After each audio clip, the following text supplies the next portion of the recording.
Bonjour tout le monde, comment allez-vous?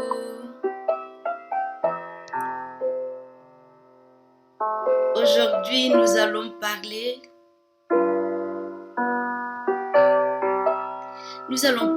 de comment affiner sa zone de génie. Reste jusqu'à la fin pour ne pas rater ma surprise pour toi. Alors, je suis Agathe Kaboré, pour ceux qui ne me connaissent pas, auteur du livre Guide de préparation mentale de l'entrepreneur à succès. Mon livre, il est sorti officiellement sur Amazon le 11 mai. N'hésite surtout pas à aller à commander pour être édifié pour tout ce qui s'y trouve. Nous avons besoin d'avoir un guide dans toute chose. La préparation mentale est primordiale si nous voulons réussir tout ce que nous entreprenons.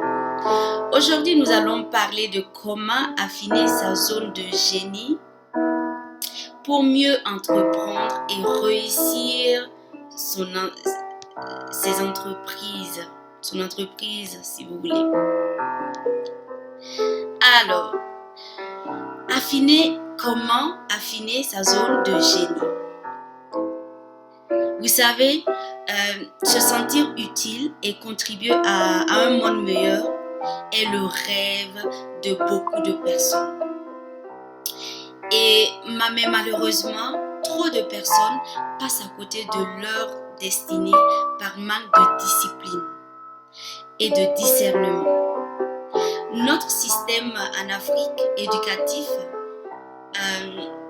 ne favorise pas du tout l'exploration de nos talents naturels dès le plus jeune âge, si bien que beaucoup de personnes évoluent avec peu de créativité et d'inspiration.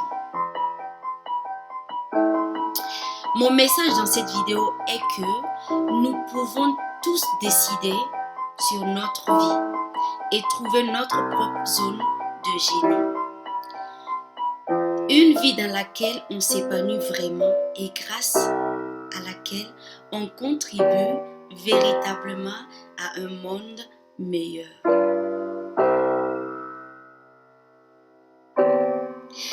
Voici mes conseils que vous pouvez utiliser pour affiner votre propre zone de génie. J'utilise les mêmes conseils pour chaque jour pour faire ce que j'ai à faire et affiner ma propre zone de génie. Mon premier conseil, c'est le lâcher prise. Le lâcher prise, pourquoi? Vous savez comment y parvenir? Ça peut être via la prière, la méditation, les balades en forêt, le sport. C'est quand vous allez vous retrouver seul avec vous-même, vous allez vous poser ces questions. Qu'est-ce qui est vraiment important pour moi? Qu'est-ce qui est vraiment important pour moi? Qu'est-ce qui est vraiment important pour moi? Ça, c'est la première question que vous devez vous poser sérieusement et y réfléchir. Et la deuxième question, c'est quels sont mes dons et mes qualités? Quels sont mes dons et mes qualités? Et la troisième et dernière question que vous allez vous poser quand vous allez vous retrouver tout seul à méditer, à prier, à prendre du temps pour vous, à faire du sport, est-ce que je mets mes dons et mes qualités pour améliorer des vies autour de moi? Est-ce que j'utilise vraiment, pleinement mes dons et mes qualités pour améliorer des vies autour de moi? On peut se rapprocher de nos pleines potentialités si on en a conscience en cette quête de développement. Mais malheureusement, peu de gens l'ignorent. Alors mon deuxième conseil pour toi aujourd'hui, c'est l'analyse personnelle. L'analyse personnelle, pourquoi? Beaucoup de jeunes me demandent à travers mes différents coachings Souvent, quelle voie choisir? Le salariat ou l'entrepreneuriat? Il n'existe pas une réponse idéale. J'incite beaucoup la jeunesse à l'entrepreneuriat, en particulier en Afrique, parce que je suis convaincue que c'est un des moyens que la jeunesse africaine a pour développer l'économie de nos pays avec nos zones de génie. Mais moi-même, je me sens libre et efficace avec le coaching et l'entrepreneuriat, malgré mes différents diplômes dans le génie civil, parce que c'est dans cette voie que je me sens utile. Et c'est ainsi également que c'est dans cette voie que je m'épanouis.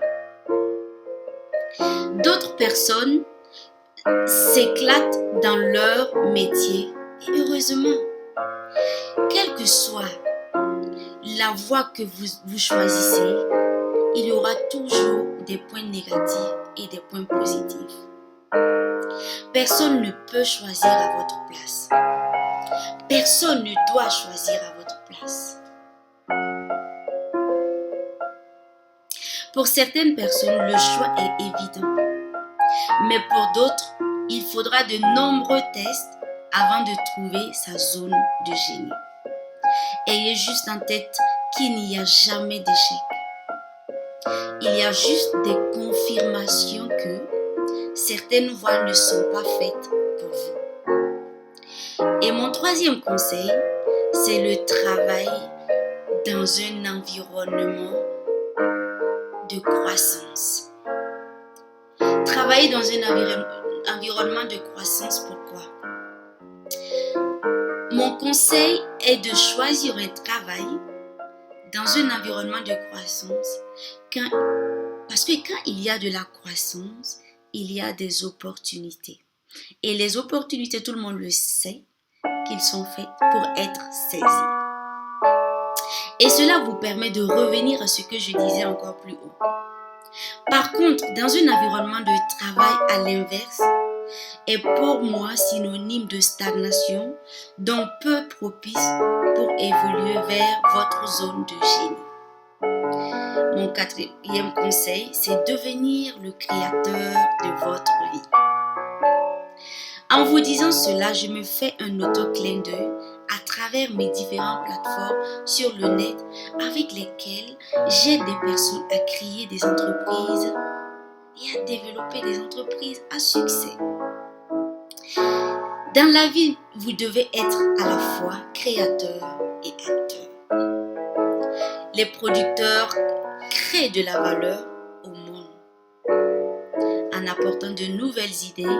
Même si vous choisissez la voie du salariat, vous avez la possibilité de créer et d'être une force d'opposition pour l'entreprise où vous travaillez. Le défi d'être un producteur est que la valeur apportée n'est pas toujours récompensée immédiatement. Pour conclure, votre plus belle contribution à un monde meilleur se trouve à l'intérieur de vous. Plantez les bonnes graines aujourd'hui qui pourront vous offrir d'infinies possibilités de croissance et d'épanouissement futur. Réveillez le génie en vous et illuminez ce monde de votre lumière intérieure. Si ma vidéo t'a plu, partage et aime. Abonne-toi à ma chaîne pour ne plus rater aucune vidéo à partir d'aujourd'hui. Sache que dans toutes choses, la préparation mentale est primordiale. N'hésite surtout pas à aller sur Amazon et commande ce guide pour bien te préparer et éviter des échecs que tu peux éviter dans ce que tu entreprendras. À bientôt, c'était Agathe. Bye.